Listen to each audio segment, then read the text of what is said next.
Além de AJ Styles, esta semana houve mais um adeus ao mundo do wrestling. Sarah Logan despediu-se oficialmente dos rings da WWE e encerra assim um capítulo marcante da sua carreira no wrestling profissional.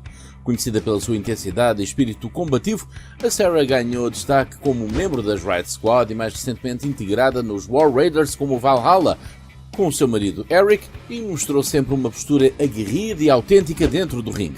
Ao longo dos anos conquistou o respeito dos fãs com a sua entrega total, estilo físico e presença imponente. A despedida foi anunciada num podcast sobre a vida no campo, uma nova postura e visão da vida carregada de emoção, e tem vindo a receber mensagens de colegas e adeptos a reconhecerem o seu contributo para a divisão feminina.